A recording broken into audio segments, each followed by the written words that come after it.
You've never seen a floral arrangement quite like this before. Each of these exotic blossoms is a one-of-a-kind, hand-painted creation. This tutorial was sponsored by Grafixarts.com. Inspired by the amazing glass art of Dale Chihuly, these flowers are made from a special plastic called dura-lar. A unique characteristic of dura-lar is that you can mold it in hot water. When it's removed, it immediately hardens into the shape you've created, so the possibilities are endless.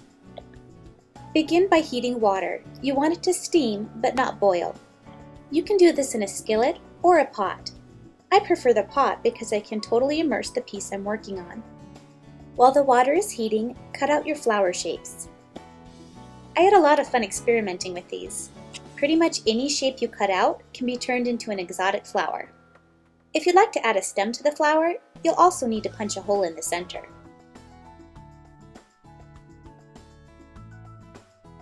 It's important that you wear good dishwashing gloves. The water will be hot, but not hot enough to scald you if you're wearing proper gloves. Place a flower shape in the water. Give it a few moments to heat and soften. Then you can begin to shape it while holding it underwater.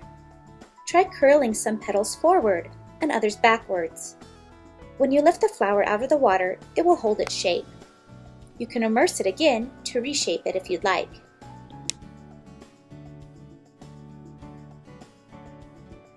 To make a stem, cut a long rectangle about 1 inch wide.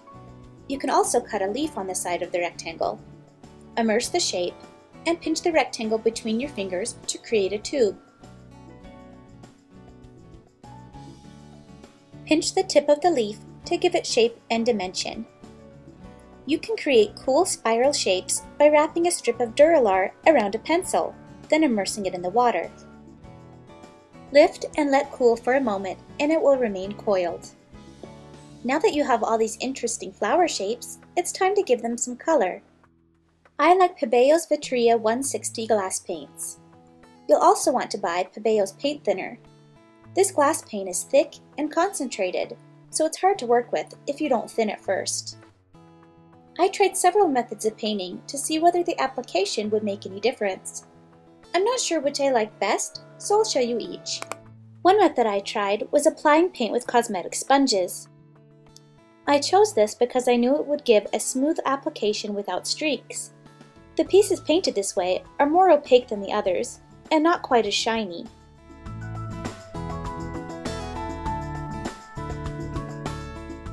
I used a sable brush for other pieces.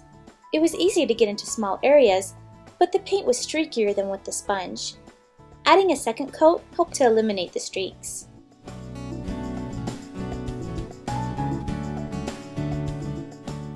Finally, I just dipped some pieces. This created the most consistent finish, but it was pretty messy.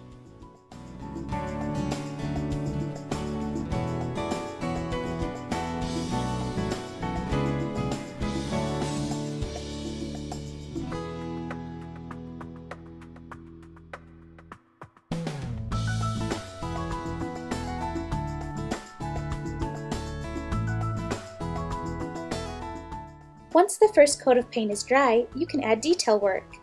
Consider layering on another wash of color to add dimension. You can paint stripes, or make dots with the head of a pin.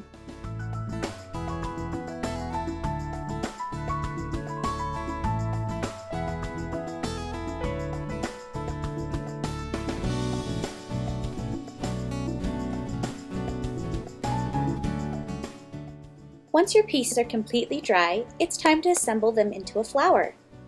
Layer a small piece over a larger piece. Insert a stem through the holes in the center. Snip and separate the stem's tip as necessary to create the center stamen of the flower. This will hold the petal pieces in place and keep them from sliding down the stem.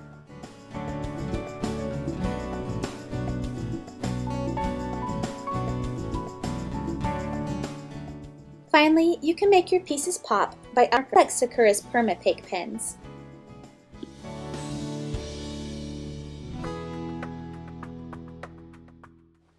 This colorful arrangement really brightens up a room.